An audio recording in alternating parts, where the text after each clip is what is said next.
Yo, what's going on? What a good day, man. The market, the crypto market, oh man, you guys must be loving it. I'm loving it, man. You know, everything that I'm into, the biggest, man, Ethereum, Cardano, it's doing great. Hoge has been on a sick one too, man. Hoge is on its way back up, you know. Um so let's start off. Let's kind of get into the Hoge news. Let's talk about what's happening with Hoge, right? So at this point, we're almost at 50,000 unique wallets. So that's 50,000 holders, man. And that number is growing. And that growth, that's great. That's what we're looking for. That's what we're looking for to build a strong foundation, a stable grounding for what we're building on top of it, man. And as people learn what Hoge is about, it's just gonna keep getting bigger. It's gonna keep getting stronger, you know, and that's what I'm totally looking for. As you guys know, the legal is set up in Switzerland, set up in France, and we started raising money for the United States exchange, right? Boom, we're up to like 25K, guys. Like, it was nuts, man. Everybody donated, man. Like, we're all about it, and everybody's doing their part, and everybody's putting in such effort for Hoge and such effort for this project that we love so much, and it's awesome, you know. So the second member of the Hoge team has basically came out and you know, given his name, talked about his experience, that, you know, doxed himself. I don't like to say doxed. You know what I mean? There's just kind of kind of like you didn't want to get found out, but you can't. You know what I'm saying? There's kind of a weird feeling behind doxed, right? But they came out. Two people are now out, and that's awesome. You know, that just shows a level of transparency that a lot of other tokens don't offer, and that Hoge does offer, and that's amazing. You know, that's what we're all about from the beginning, right? And it's like Hoge is setting up for a long-term run, guys. And a lot of people are like, "Oh, it's too slow. It's too slow." Well, listen. We're building something here. We're really building something. Like, if you just get you just get a spike, people are gonna sell. It's gonna come back down. We want steady, consistent growth. We want to infiltrate markets. We want to get Hoge out there so everyone knows what it is. Everybody knows there's this DeFi currency. It's got a burn. It's got a redistribution, and it's something that can be used in the future to buy, to sell, to trade. Your guy that mows your lawn, you could pay him in Hoge. You want to donate money to a dog, help dogs. I want to donate money to help goats. You could do it. You know what I mean? And you could know that the money you donate is going right to whatever cause you want it to go to, right? And that is what Hoge is building, and that's what we're doing in all these countries. We're setting up legal. We're setting up just a strong foundation so that when Hoge does get onto a United States exchange, there's no skeletons in the closet. There's nothing that would make Hoge look bad, because we want it from the start to be a strong, good, positive thing. And that's what we're in the process of building, you know. And along those same lines, they're updating the white paper. You know, the white paper is going to be updated, and you know, when Ethereum 2.0 comes out, guys, listen, a lot of things are going to change. There's going to be a lot of growth. If you look at how much growth there was in the last year, right? A year from today, it's insane. And if we could keep a quarter of that growth in the crypto market going, it's going to be amazing. It'll seriously be amazing. It'll be just something else. You know what I mean? Let's talk about Bitcoin a little bit, you know, and Bitcoin, I wouldn't say that it's floundering. You know, I'm liking Bitcoin. I still, whatever little extra couple bucks I have, I put it in there, you know. The biggest problem I see is when you have to take money out. You know, I try to hold what I put in as long as I can. You know what I mean? And I mean really for a long term. You know what I mean? You know, I don't want to take any of it out, you know, unless there's some sort of emergency thing, and you know, of course I'm saving for certain things, you know, that I really have to do, but in the long term, I try to get it, and I try to hold it, because when you hold it, you see the growth. But when you're constantly moving stuff around, you don't see the growth. You don't see it, you know. And a lot of people, they take profit, you know. And if you bought a Bitcoin back, you know, for $200 or something, you know, and it went up to 3,000, chances are you're going to sell it then, because, boy, you made a huge profit. The chance that you would have held it until now, I mean, you know, some people did, but a lot of people they're normal people, man. If they have an opportunity to turn $200 into 3,000, they're going to take it.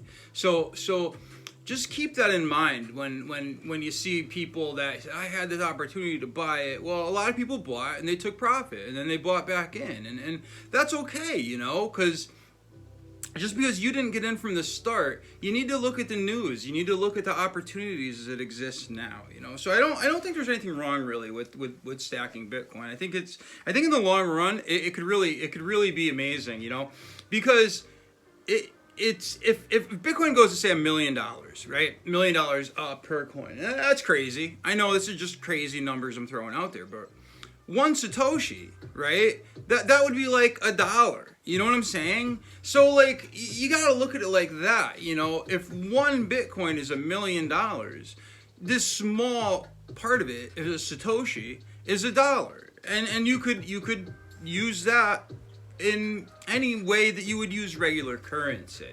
So you got to be careful. You can't say to yourself, oh, it's too high, there's no point in buying it now, you know, because there's you know, it could go anywhere.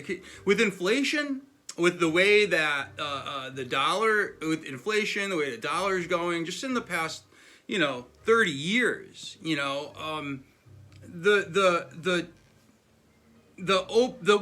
what could happen to crypto, right? Just that hedge against inflation. Oh my gosh, guys, it could go anywhere. It could go so high. It could go so high. It could seriously replace money, and that's what the governments are scared of.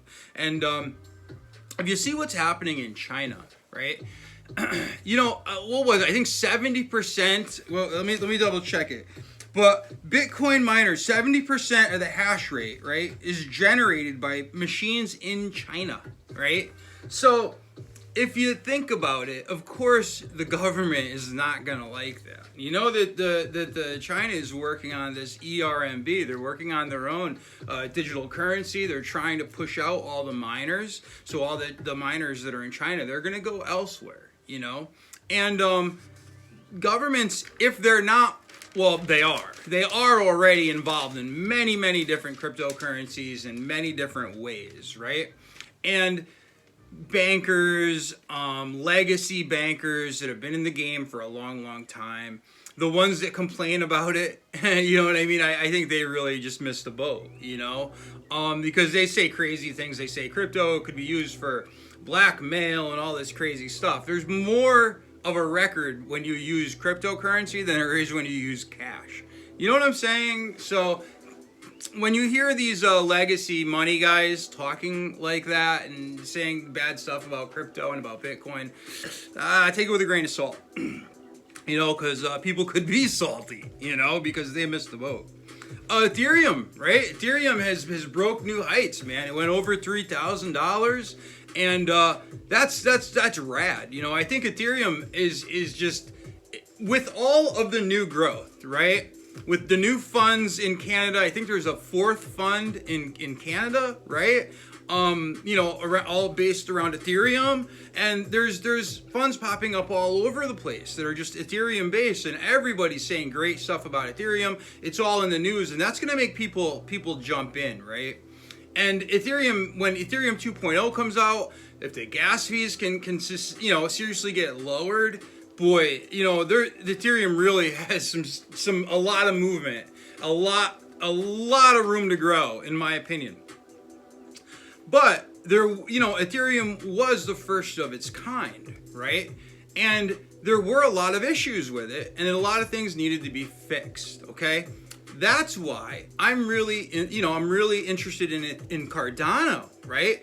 Because Cardano, it's like they took Ethereum, they looked at how Ethereum worked. Now, the people that are involved in Cardano, like Charles Hoskinson, right? He was involved in Ethereum in the early stages, right?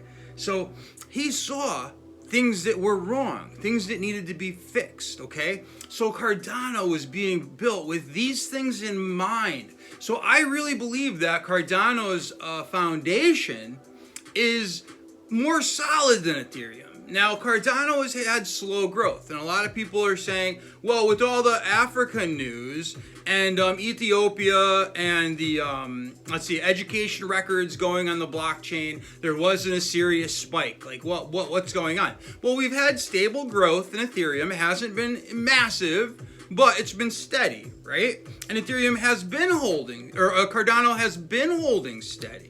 And you're not going to experience extreme growth like that. We've known about this news, this Africa news, for some time. You know what I mean? It's not like it's gonna everyone knows it's gonna happen. And then when it does happen, we don't see it fly right up. Of course not, because everyone already knew about it. You know what I mean? So you need to take that into consideration. The growth is gonna be stable, but slow growth, because they're seriously building something. They're not just doing it like these other junk tokens out there where they put a ton of money into advertising, and it goes from if no one's heard about it, then suddenly everyone starts hearing about it and everybody jumps in. Well, everybody already knows about Cardano. But what Cardano is doing is so cutting edge. That's why I'm so interested in it. That's why I like it so much. I think there's so much room for Cardano to grow, just because of how close they were with Ethereum and what they saw, how Ethereum got built into what we know today. And they could build Cardano without making the same mistakes and with doing new things, right? So these are just some things that I think about when I see Cardano. And I like the Cardano news.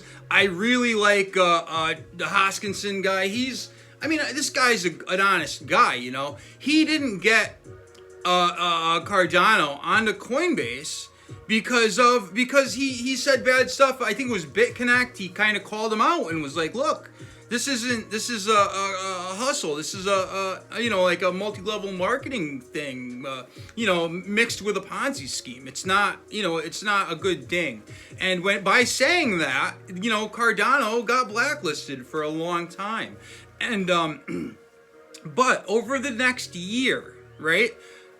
There could be exponential growth in Cardano, just because of now so many people are into it. So many people are waiting for the smart contract. So many people are looking for another place to go because the gas fees are so high with Ethereum, right? So that's what I've been thinking. I'm super happy with how Ethereum's going, man. It's looking so good. And I'm super happy with Hoge. Look at what Hoge has been doing. It's rad. So I hope you guys have a great day. God bless. Stay green. I'll talk to you guys soon. Bye bye.